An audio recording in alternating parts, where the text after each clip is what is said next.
Number 1. It was a bitterly cold, snowy afternoon on Saturday, the 23rd of February 1957, when Maura Anderson, 12, left her grandmother's house at No. 207 Muirhill Street, Coatbridge, to travel the short distance to the nearby co-op on Laird Street to buy some butter. When Maura left her grandmother's house that day, she was wearing a fawn blue belted raincoat, a navy blue woolen pixie hat with red bands, a blue scarf, brown shoes, a fawn tweed skirt, a blue jumper and a yellow cardigan.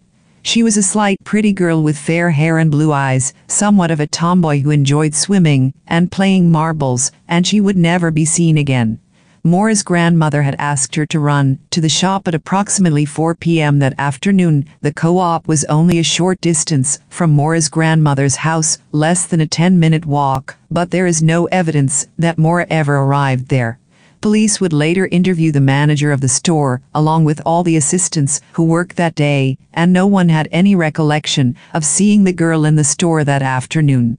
When Maura failed to return home on Saturday evening, a search party was organized by neighbors and the police. All the surrounding districts were combed, and a careful search of Dunmouth Public Park was ordered.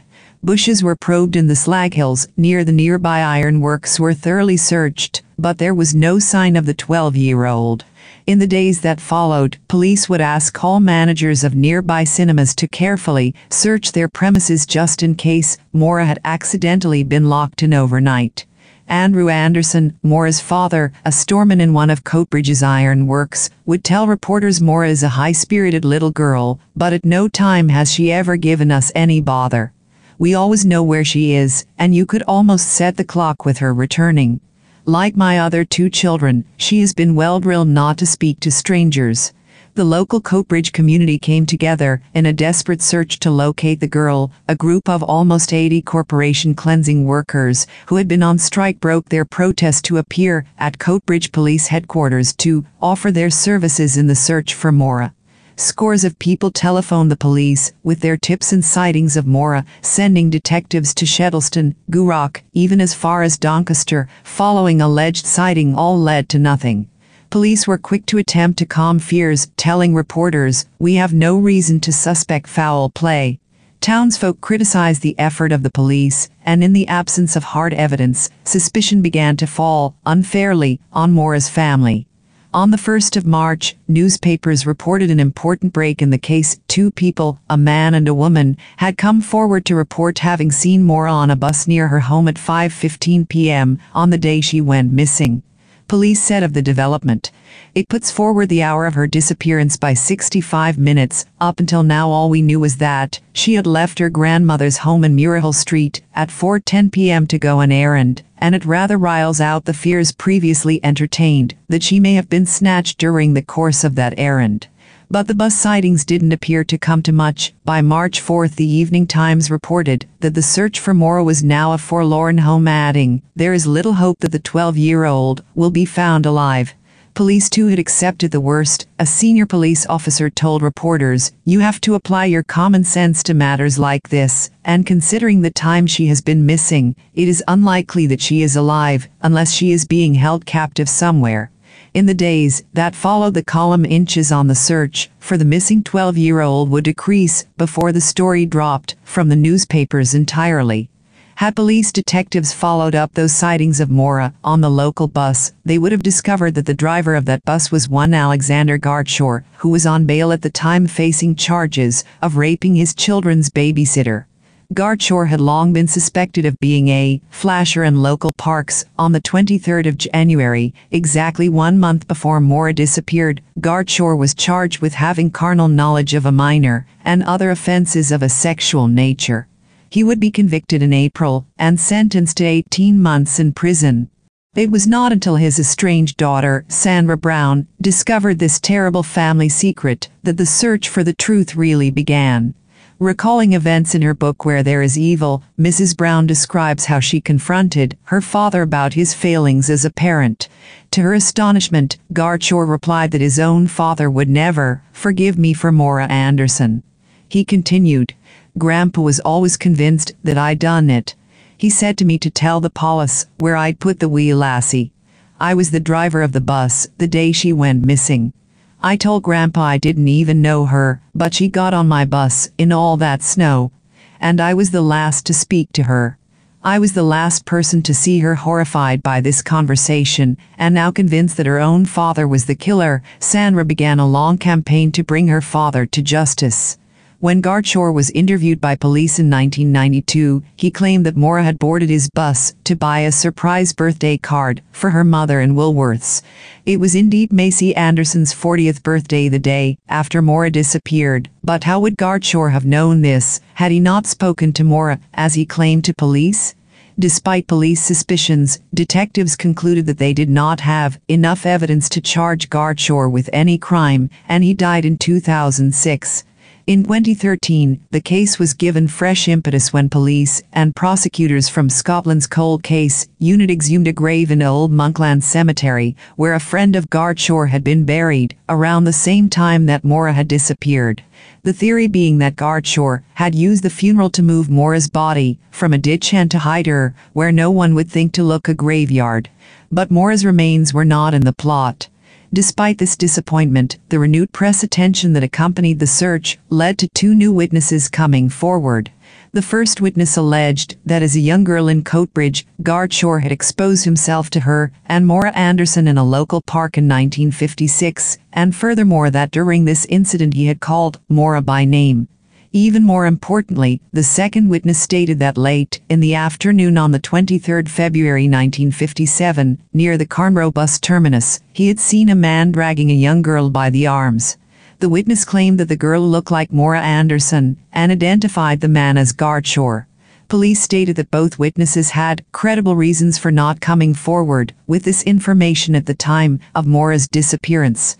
So, to this day the mystery remains unsolved. Maura Anderson's body has never been found, and her killer has never been brought to justice. Garchor would always deny any involvement in the disappearance, and appears to have taken his secret, if indeed he was responsible for Maura's murder, to the grave. Number 2. Mary Beth Grismore was an attractive, young blonde-haired woman whose friends describe her as having everything to live for. Nicknamed Pixie by her friends, Grismore was born and raised in Corydon, Iowa, where she became a runner-up in a Miss Iowa beauty pageant. She enjoyed singing and playing the piano and once organized a barbershop quartet. Pixie left home at an early age in search of employment. She fell in love with a co-worker, Robert Hale, who would bring her to live in his hometown in Marshall, Indiana, near Turkey Run State Park. She had 2 sons by Hale before the couple divorced in 1977, when she was 25. Returning to her roots, Pixie fell in love again and remarried an Iowa farmer, Donald Gilmore, who lived a few miles from her Iowa hometown, on February 12, 1978. Days later, she returned back to her home in Marshall, Indiana for one last trip to gather up her remaining belongings and visit with old friends. After she finished packing her personal belongings into her husband's 1973 Ford Thunderbird for the trip back to the Iowa farmhouse awaiting her, Pixie, 2 friends and her sister traveled together to nearby Terre Haute, Indiana for a last night on the town together on February 21, 1978. They saw a movie, Looking for Mr. Goodbar, starring Diane Keaton and Richard Gere, in which Keaton's 28-year-old female character is raped and murdered by a jealous lover, a foretelling of the fate Grismore would soon meet. They ate at the Red Lobster and then went dancing at Beau Disco on 3rd Street, a popular Terre Haute nightclub at the time. Her sister and 2 friends dropped her off at her home at 1:30 a.m. It was the last time they would see her alive. When one of the friends tried to call her the next morning to awaken her as she promised, she got no answer. Her new husband in Iowa also tried unsuccessfully to reach her. When her friends and family went to the home, there was no sign of the 26-year-old Pixie or her car. The china, antiques and personal belongings had been left behind, as well as her clothing, including those she had worn the night before. As the days passed by, police reported that leads in the investigation of her disappearance were scarce. Police turned to an Illinois psychic, who told them Pixie had been shot twice in the head by a man hiding in a closet of her home. The psychic suggested police search Turkey Run State Park for her body. Despite an extensive search of the park, her body wasn't found. On May 3, 1978, police in Whitehall, Ohio, a suburb of Columbus, were investigating an abandoned car complained at a Holiday Inn motel parking lot. After discovering the car belonged to a missing person, police impounded it and pried open the locked trunk, where they made a grisly discovery. The badly decomposed body of the 5'8", 137-pound Grismore was identified through her medical and dental records. According to the Franklin County coroner, the cause of her death was strangulation. Police found fingerprints on the car's rearview mirror they gathered as evidence for their investigation. Otherwise, her car revealed little else about her death. In the 33 years following the discovery of her body, media coverage of Grismore's unsolved murder has been nearly non-existent. A search of the Indiana State Library's newspaper index found just 2 articles in the Indianapolis News, one story a year after her death, and a second story 5 years later in 1983. The file is active, and we check every lead we get, but there is nothing new to report. Det.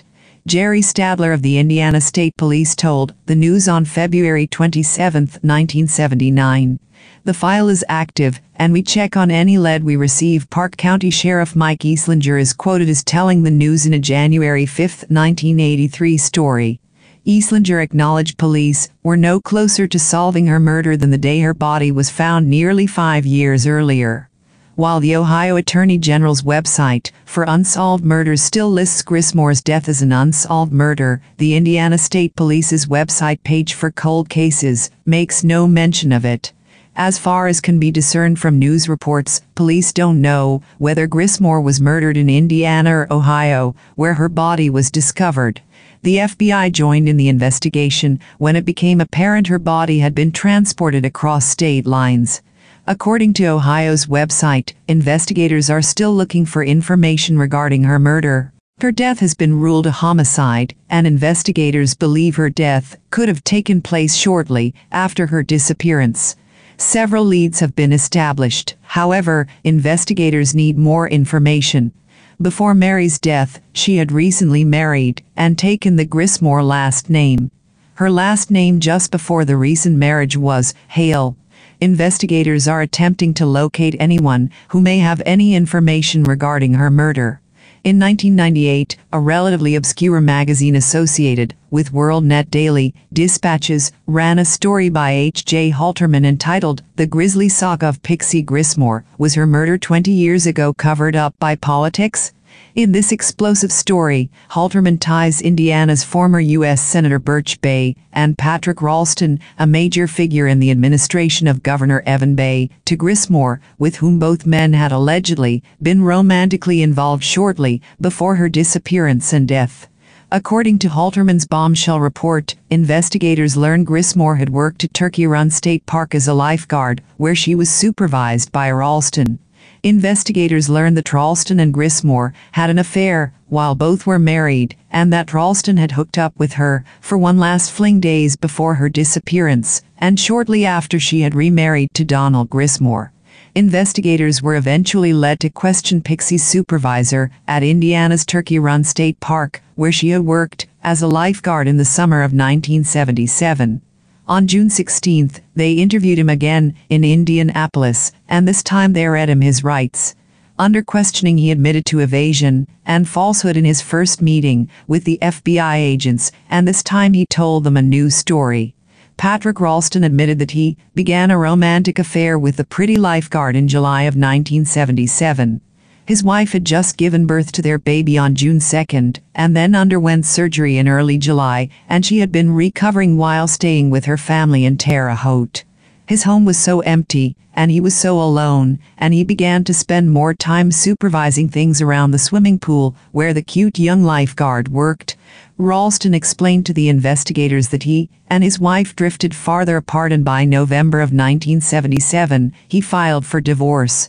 On January 15, 1978, Ralston was seriously injured when a frozen water heater exploded at the park. He spent 7 days in a Terre Haute hospital and another week recuperating at home. By mid-February he was feeling better, but things had changed. His relations with his wife had improved, and Pixie surprised almost everyone who thought they knew her by marrying a farmer from the area in Iowa she had once called her home. On February 16, Ralston telephoned Pixie and suggested they get together one more time for old time's sake. She agreed and they met at the bar of the Cloverdale, Indiana, Holiday Inn. Pixie rented room 215 on the hotel's south side, and while there she called her new husband in Iowa from the hotel room phone. Halterman says investigators considered Ralston a suspect in Grismore's death and disappearance. What is the most shocking allegation contained in Halterman's story, though, is his claim that Ralston tried to get investigators off his back by implicating Senator Birch Bayh. Halterman said Ralston told investigators Grismore had told him she had recently hooked up with Bayh for a sexual encounter. Sure enough, hotel records turned up Bayh's name on the guest registration records at the Indianapolis Airport Holiday Inn Airport, where Ralston said Grismore had told her she hooked up with Bayh. Up to that point, nothing that Pat Ralston had told the FBI particularly remove him from consideration as a suspect, but then he played his ace. While he and Pixie were in the bar, Ralston told the FBI she told him that she had done something the day before, February 15, that she had always wanted to do. Pixie told Ralston that PA Mac Indiana Senator Birch Bayh's chief of staff had arranged for her to meet with the senator at the bar of an Indianapolis motel, and that she partied with the senator and his entourage for a while, and that she had then gone to the senator's hotel room with him and that she had slept with him. Pixie said that she had left Bayh's hotel room early on the morning of the 16th, Ralston told the FBI agents. So, the feds checked it out. A registration card for the night of February 15, 1978, indicated that one B.E. Bayh of 2919 Garfield Street Northwest, Washington, D.C., had indeed stayed in room 579 of the Indianapolis Airport Holiday Inn while he was representing USS, that is, the United States Senate. The room cost $24. News that Birch Bayh liked running around with women other than his wife had long been rumored in Indiana political circles. Soon after arriving in Washington, the handsome young senator became very good friends with Massachusetts Senator Edward M. Ted Kennedy, a renowned womanizer, and began running around and partying a lot with him. The two were nearly killed in a 1964 plane crash that killed the plane's pilots and critically injured Kennedy. Bayh pulled Kennedy from the plane's wreckage and is credited with saving his life, something Kennedy couldn't bring himself to do 5 years later after driving his car off a Chappaquiddick Bridge and leaving his female companion, Mary Jo Kopechne, behind to drown in the submerged automobile. What is particularly disturbing about the alleged sexual encounter with Grismore is the fact that his wife, Marvella, was struggling with breast cancer at the time the tryst is alleged to have taken place. She had underwent a mastectomy and undergone radiation and chemotherapy treatments for her cancer. She died on April 24, 1979, a little more than 1 year after Ralston claimed Bayh had his sexual encounter with Grismore. At the time of Grismore's death, Birch Bayh's political career was nearing its end. Bayh had been touted for many years as presidential timber, particularly because of his ability to survive in a conservative Republican state like Indiana with one of the Senate's most liberal voting records. He successfully authored 2 constitutional amendments, the 25th Amendment concerning presidential succession and the 26th Amendment lowering the voting age from 21 to 18. He was also the author of the unsuccessful Equal Rights Amendment. Once a rising star in the Democratic Party, Bayh's star faded after losing badly in the 1976 Democratic presidential nomination to Jimmy Carter. Bayh ran in 1976 for president after passing up a bid in 1972 due to his wife being diagnosed with breast cancer. Bayh dropped out of the 1976 race after finishing third in the Iowa caucuses and the New Hampshire primary. In 1980, political forces came together to end Birch's political career. A rising new star, U.S. Representative Dan Quayle, had the backing of his family-owned newspaper empire that included the Indianapolis Star and News, as well as several smaller Indiana daily newspapers. With Jimmy Carter's unpopularity and Ronald Reagan's landslide win, Bayh was swept out of office. Oddly, while the Pullman newspaper used the muscle of its newspapers to aid Quayle's election against Bayh in 1980, the newspaper publisher never looked into Bayh's and Ralston's ties to the Grismore investigation, according to retired Pulitzer Prize-winning reporter Dick Cady, who was surprised to learn of Halterman's 11-year-old story tying Bay to Grismore when contacted about it. Cady retold his years working as a reporter and editor for The Star in a book he authored last year, Deadline Indianapolis. The story behind the stories at the Pulliam Press. Cady did political reporting for The Star during the period in question. The purpose of Halterman's reporting of the untold story behind the death of Mary Beth Grismore did not seem to be aimed at Birch Bay as much as his son, Evan Bay, who at the time was being touted as a future Democratic presidential candidate in 2000. The younger Bay passed up bids in 2000 and 2004 after serving 2 successful terms as Indiana governor and winning election to his father's old Senate seat in 1996 before launching and then aborting a campaign for the presidency in 2008 to back another losing candidate, Senator Hillary Clinton. Bay shocked the political world when he announced his retirement from the Senate last year after 2 terms of service. Halterman couldn't help but notice the prominent role Ralston had played in Bay's 2 terms as governor, despite the fact he had outed his father's romance with Grismore to investigators. The secret's been kept all these years, and the Bay political dynasty continues. Birch's son Evan, who was until recently Indiana's governor, and thereby the boss of any Indiana state police agencies, still investigating Pixie Grismore's murder, has even been suggested as a future Democratic presidential contender, just like his dad once was. And Evan gets to hobnob with President Clinton, who needs some good advice on how to handle embarrassing reports about affairs with former girlfriends. As governor, Bay the Younger got to appoint men like Witness P.A. Mack, his father's old fixer-upper, to important positions like trustee of Indiana University. And men like Pat Ralston as head of Indiana's Department of Natural Resources in 1989. Ralston became the Democratic Party chairman of Indiana's Vigo County, the Bay family power base, in January 1995. Ralston, as county party chairman, was instrumental in fundraising efforts on behalf of newly elected Indiana Governor Frank O'Bannon, formerly lieutenant governor for Evan Bay. O'Bannon, with political considerations involving both his old boss and a key fundraising party chairman, had been reported to be considering the reappointment of Ralston as DNR director, but that was not to be. On February 21, 1997, 19 years after Pixie Grismore's final party with her friends in Terre Haute, Ralston was instead announced as the new governor's choice to be the director of the Indiana State Emergency Management Agency. Halterman apparently believed he was revealing a dark secret that would gain prominent media attention once the story was published in 1998. Yet the untold story remains just that 13 years later. Perhaps another Hoosier politician and aspiring president, Governor Mitch Daniels, can ask the Indiana State Police, which no longer acknowledges it as a cold case, to conduct an honest and serious investigation in hope of solving the mysterious death of Mary Beth Grismore 33 years ago. There is no statute of limitations on the crime of murder. Justice is calling. Anyone with information or tips regarding the case should telephone the agency's hotline at 1-800-453-4756. Number 3. Charles Gazem Hurd was born on the 21st of September 1904, the 3rd child and 2nd son of George Arthur Hurd and Emily Lee Gazard. He had a twin sister named Clarissa. The Hurd family was well known in New York. Charles's father was a banker financier, his uncle Richard was a successful businessman, and his cousin Clement was a famous illustrator.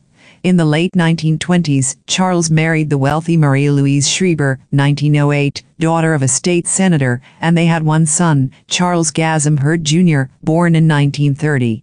However, by 1937, the couple were separated, and Charles was living alone at the Kenmore Hall Hotel.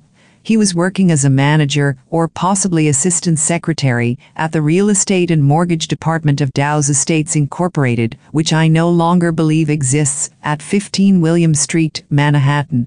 The 18th of February 1937 began as a normal day for Charles. He arrived at work on time, stayed until the close of business, at 5 p.m.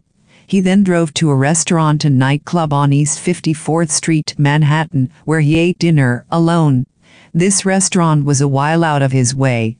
He left before 9 p.m. after cashing a small check. He was then seen by witnesses getting into his 1937 Ford convertible coupe, which had a New Jersey license plate of IE 65231, New Jersey, and probably looked like this. At about 9 p.m., on a route which did not seem to be his usual route home, Charles crashed his car into the pillar of an elevated railway structure at 3rd Avenue and 37th Street. However, he appeared to have suffered only minor injuries and drove away. Charles was never seen again. At the time of his disappearance, Charles weighed approx. 180 pounds and measured 5'10". He was wearing gray overcoat, a gray fedora and tan shoes.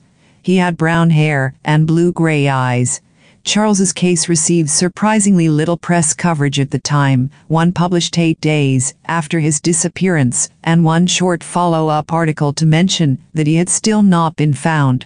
This strikes me as odd due to the fact that I assume that a wealthy family, such as his, would have the motive and means to make sure that his case stayed in the public eye, and other, more mundane events in the family, births, marriages, etc., had been written on far more extensively. On an unrelated note, Charles's wife Marie Schreiber remarried not long after his death. Due to the lack of evidence of any force, the most widely accepted belief is that Charles either chose to leave or committed suicide. Oddly enough, it would not be the first time that one of Marie Schreiber's lovers killed themselves. In 1926, a former suitor of hers was found dead from suicide. Other more outlandish theories range from his employers having him killed to him being the infamous Somerton Man. Number 4. On the morning of February 18, 1977, around 5:15 a.m., a police officer on patrol inspected a Unicab taxi number 457 in the parking lot of 1345 Cheapside Street in London, Ontario, Canada. Inside was the body of the taxi driver, 27-year-old Ivan Wheeler. He had been shot in the back of the head. An autopsy later revealed that Ivan had been killed, execution-style, by a gunshot to the back of the head. The authorities think that Ivan left Thamesville, Ontario around 10 p.m. on February 17th and might have picked up a passenger somewhere along Highway 401 on his way back to London, Ontario. The police noted that the fare owing on the meter was $6.05. It's difficult to formulate detailed theories in this case because, as I mentioned above, there is very little to go on. It seems probable the perpetrator was sitting in the back seat of the cab at the time of the murder, given that Ivan was shot in the back of the head. Maybe Ivan never even saw it coming. This senseless crime likely took place during a robbery attempt, but the police have never released if anything was missing from the cab, such as cash Ivan collected from other passengers during his shift or his float. A passenger also could have killed Ivan because they panicked when they couldn't pay the amount they owed for their trip. However, $6.05 in 1977 is only equal to about $22.89 in today's dollars, making this unlikely. If Ivan wasn't murdered by a passenger, he could have been killed by someone he knew. Perhaps he had enemies, and someone wanted him dead. There is no information available as to motive in this case, so it's really hard to say. However, I do think that the right answer is typically the obvious, simplest one. Therefore, it's much more plausible that Ivan was murdered by a passenger during a robbery. Ivan, his loved ones, and the London community deserve answers in this cold case. If you have any leads, please contact London Police Service at 519-661-5670. Number 5. Helen was born in England on the 17th of October, 1952. 4 years later, Helen, her mother, father, and older sister Sandy all moved to Nanaimo, British Columbia, Canada. In 1969, when Helen was only 17 years old, she moved to Prince George, British Columbia. Her sister soon moved in that same month, November. Their apartment was on the 1600 block of Queensway and was shared with an older woman named Arlene and her child, who was only a newborn. Only a year following their move to Prince George, Helen found herself pregnant. She gave birth to her daughter, Sandra Jeanette, at a home for unwed mothers in Kamloops on the 13th of May. A short time later she returned to Prince George, where her boyfriend at the time told her that if she were to give the baby up for adoption, he would stay with her. Following her giving her up, her boyfriend left her. However, her sister said in a 2018 interview that the welfare worker, who was with Helen at the hospital, convinced her it was best to give the baby up for adoption. Helen did attempt to get her daughter back that summer, but it was to no avail. According to Sandy, Helen had come out of the social services office crying and hysterical. As time passed, Helen came to terms with it. Her relationship with the baby's father, Stephen Grumper, slowly died out as well. Over the next 6 months leading up to her abduction, things seemed to be going well. Despite Helen's shy and introverted nature, she managed to work various jobs through Prince George, including a busser at Hudson's Bay Company cafeteria and a gas station painter. This normality was something she embraced at the time. That was until the 13th of October 1970, only 5 days before her 18th birthday. It was on that day Helen went missing. Helen's disappearance is one that has plagued Canada for some time, simply because there seemed to be no logical answers. As we said, it was on the 13th of October. That night around 8 p.m. Sandy had just returned home from having coffee with a close friend. Helen and their roommate had been home when she got there. As Sandy was getting settled, Helen asked if she'd wanted to go on a short walk with her before they turned in for the night. Sandy declined, saying she was tired and it was far too cold outside. Helen decided to venture out alone. It was 8:20 when she left. 2 days later, her sister had not seen nor heard from her, and it was then she was reported missing. She waited to report it for that long because she knew Helen had friends in the area and assumed she'd gone to stay at one of their houses. The Royal Canadian Mounted Police, RCMP, took a statement from Sandy's statement and said they would begin work on it, but believed they did not take it as seriously as they should. This is partly because of how Helen and Sandy behaved in the past. Despite being a quiet and shy young woman, Helen would hitchhike with her sister very often. It was mostly when the girls were younger, Sandy 15 and Helen 14. According to what I've read, they once hitchhiked to Abbotsford for work along with Penticton. When the jobs they were promised didn't pan out, they'd simply sleep out the night outside the job site and hitchhike back in the morning. Given this history, it was initially believed that she'd simply wanted to disappear. That was just one of the many theories, however. Helen's investigation has been ridiculed in the past. As we said, she had a history of hitchhiking, so the police initially didn't take it very seriously. They'd assumed she'd hitchhiked out of town, most likely to start a new life. This was further driven home with the unsubstantiated claim that Helen was seen leaving the Husky gas station in Prince George. Sandy has said in more recent interviews that she was simply too young to advocate for a more detailed investigation, and that if she'd been able to, this case could have had a very different outcome. In late 2009, an article was published about Helen's case that brought up the idea of her going missing on the now infamous Highway of Tears, a 450-mile stretch of Highway 16 between Prince George and Prince Rupert, British Columbia, Canada. This highway has been the site for over 40 women, mostly Indigenous. Sandy has advocated that Helen be placed on the list so her case will get more coverage and hopefully bring her and her family the answers they deserve. Their apartment was only 9 blocks from Highway 16 and was on a street that intersects with Highway 97. Both of these highways have connections to the Highway of Tears, and so, if Helen would have gone missing on this highway, her case would fall into the same vein as the Highway of Tears cases. A 2005 article is the earliest I can find Sandy trying to get Helen included on the list, as she eventually was. Sandy said, "I don't know if she's part of all those women or not, but why not include her in the big group? Because maybe her photo would come up a lot more. If she was part of the Highway of Tears, there would be more publicity. She is just as missing as they are, from the same area." Theory 1. Helen took her own life. As time ticked on in Helen's case, it became more and more difficult to assume she was alive. It was around this time the theory that Helen had taken her own life began to circulate.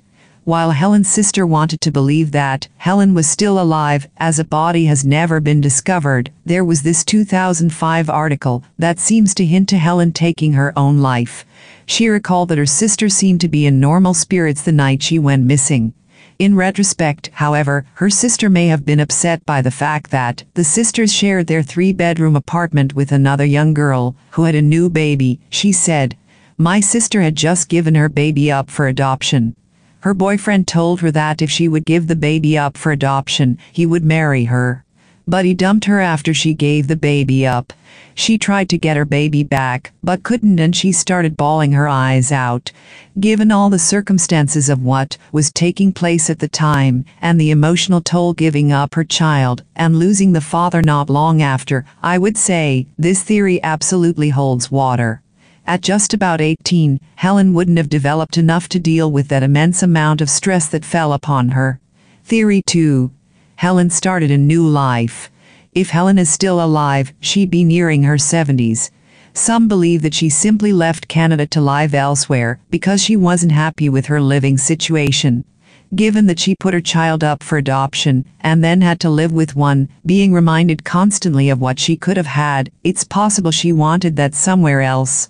Somewhere that didn't remind her of what had taken place before. In the same 2005 article we spoke about before, Sandy mentions that old neighbors made the claim that they'd seen Helen at a mall not long after she went missing. She said they were sure it was her. They hollered her name and she turned and took off. There are some holes in this theory though. Helen left all of her money in the house when she left, and the only clothes she had were the ones she was wearing when she left. Even if she'd planned on starting somewhere new, she would have at least wanted some cash to get her started. Also, why would she have bothered to ask Sandy if she'd wanted to come on the walk as well? Unless it was to tell her goodbye, it seems all signs point to some sort of foul play. If Helen wanted to leave and wanted to say goodbye, she ran the risk of her sister talking her out of it. I believe Helen was simply asking her to come with her because she wanted company. Theory 3. Foul play. Finally, we are going back to the idea that Helen was abducted and had her life taken. But in this case, she wouldn't have been on the highway at the time. The skeletal remains of a young woman, known as the New London County Jane Doe, were discovered in a wooded area in Ledyard, Connecticut on the 30th of May, 1974. Alongside her remains were those of a notorious bank robber, Gustavus Lee Carmichael.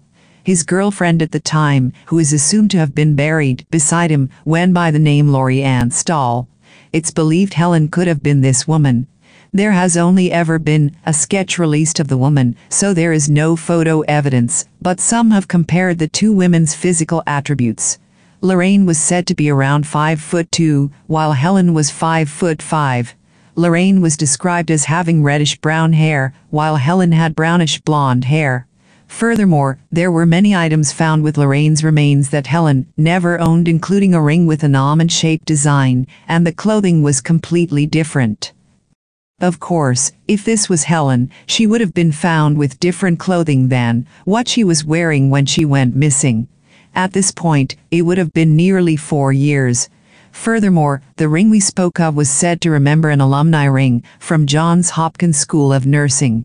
I feel it's more likely this was a personal item to Lorraine, and so she may have a connection to that school. I don't, however, believe this is Helen. Things like hair and clothes can be changed, but the height is 3 inches off, and Lorraine had no maxilla as the result of a gunshot wound. If that was Helen, she would have had no choice but to go to the hospital. Gunshot wounds have to be reported to police, so I feel like it would only be a matter of time before she was identified either through familial DNA or fingerprints. Finally, if Helen had plans of starting a new life, I doubt the first thing she would do is become a bank robber. Helen's daughter, speaking of familial DNA, Helen's daughter was reunited with Sandy in January of 2018. Helen's daughter began the process of getting the name of her birth mother and was eventually successful. Following this, she was met with all the articles about Helen going missing all those years ago. A short time later, she came in contact with Helen's sister, her aunt, Sandy. This seems to be the only silver lining in this case. With knowing how upset Helen was about giving her daughter up, whether it was the social worker or her boyfriend who convinced her, I believe she would come forward following her daughter being reunited with Sandy. It was obviously something that meant a lot to her. As of now, Helen's body has yet to be discovered, and so the case is unsolved. The RCMP has said it isn't a cold case, as they're actively looking into new leads and information, so, if you believe you do have anything that can help them, don't hesitate to report it. You can report any information to the Prince George Detachment RCMP at 1250-561-3300. You can also report it to Crime Stoppers at 1-800-222-8477. Number 6. Doris Shelley was attacked during a robbery in her home, Old Mill House in Martlesham, near Woodbridge on 11 February 1993. She was kicked and punched, and hit with a blunt instrument. 2 young men and 2 teenage girls from Ipswich were interviewed by the police during their investigation, but they were never charged. Doris Shelley was found by an 86-year-old neighbor in her home, cowering in her kitchen on 11 February 1993, and taken to Addenbrooke's Hospital, where she died 11 days later, on 22 February 1993. She lost consciousness shortly after she was found, and never regained consciousness, and was unable to tell anyone what had happened. When she was found, it was heard that her face and hair were covered in blood, making her almost unrecognizable. The 86-year-old neighbor said, "I broke in through the lounge window, although I later discovered a side door was unlocked, which I imagine was how her killer got in, because there was no sign of a break-in." Shelley was on her haunches in the kitchen, covered in blood. Her face was black and blue. She was scared stiff when she saw me. I had a job to get near her to do anything. The 86-year-old neighbor later said, "When I saw her, I tried to comfort her. But seeing me, a man, just seemed to make it worse, and she started shaking. She was in an absolutely terrible state." Her post-mortem stated that she had been hit over the head at least once with a blunt instrument, and that bruises to her face were consistent with her having been punched or kicked several times, and concluded that she had died from a fractured skull. It was thought that she had been attacked sometime between 2 p.m. on the Wednesday 10 February 1993 and 1 p.m. on the Thursday 11 February 1993, and the police said that what happened in those 23 hours was unknown. The attack took place about 18 months after she was previously robbed in her home, during which about £12,637 worth of property was stolen. During the attack on 11 February 1993, it was suggested that her attackers had been looking for valuables to take, although it was also reported that there were no signs that her home had been searched or that property had been taken. The police said that they did not know whether the 1991 burglary and her murder were connected. During the 1991 robbery at her home, the police said that they had had 70 policemen working on the case and took 397 exhibits, which they later reviewed in relation to her murder. During the 1991 robbery, Doris Shelley had been locked in her bathroom and had climbed out of the window. It was heard that following the 1991 burglary at her bungalow, that she had rarely left her home and that she relied on a number of people running errands for her. The police later said, "It is worth remembering that Mrs. Shelley had lived in fear, virtually a prisoner in her own home, since she was attacked in the summer of 1991, when her savings were stolen, and it is horrifying to think that her life was brought to an end in such a violent way." She was said to have lived alone and to have existed on a mere pension. She was also said to have been a vegetarian. The police said that they had linked her attack to an assault on a postmistress a year earlier on 10 September 1992 in Elkey, but noted that the two incidents were not linked forensically. It was also noted that the post office had previously been targeted by robbers 4 months earlier. The police also said that they had had reports of a red car that was possibly a Ford Sierra having been spotted in the area. The car was seen on Doris Shelley's driveway on the last day that she was seen alive. The police also released 2 photo fits of 2 men that had been seen earlier loitering about her home in the days before. The first man was described as being aged 25 to 30 years of age, about 6 feet tall, and with collar-length wavy brown hair that was growing into dreadlocks. He was said to have been seen on 8, 9 and 10 February 1993.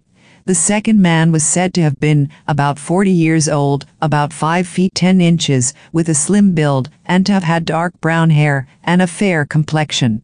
He was thought to have been carrying a Halfords bag and was seen near the 812 roundabout underpass.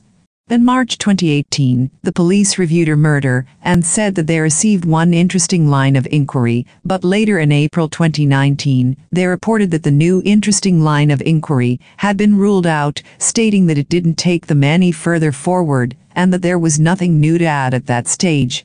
During the 2018 review, the police said that they were reviewing the evidence they had in the light of advances in scientific techniques, such as DNA analysis. Doris Shelley had lived alone in her house following the death of her husband when she was in her 20s and said that she was not going to let it beat her and that she was going to do it without anybody's help. It was noted that she didn't have any family and was helped mainly by her neighbors. The police said that, due to her reclusive state, it was hard to pin down when she was last seen alive. It was said that following her husband's death that she had taken to preferring the company of animals to people. Her 86-year-old neighbor said she wasn't an easy woman to get to know. In fact, she was a most peculiar woman. She was quite suspicious when you spoke to her, and you rarely got a word out of her. The inside of her property was quite unkempt, and you really wouldn't have chosen it if you were going to break in. She was said to have loved animals and lived in her bungalow with her cats. The police noted that she had lived in a chaotic state and that had not helped them in their investigation, as it made getting forensic evidence difficult. The police said that more than 3,000 people were questioned during the murder investigation. The police operation into her murder was called Operation Valentine. It was noted that her home, Old Mill House, was later demolished and a new property later built on the site. The money from the sale of her land was used to set up an animal sanctuary in her memory in the Ukraine. At the sanctuary, a plaque was put up that read, "In memory of Doris Shelley, who devoted her life to the care of animals." Doris Shelley was generally known as Shelley,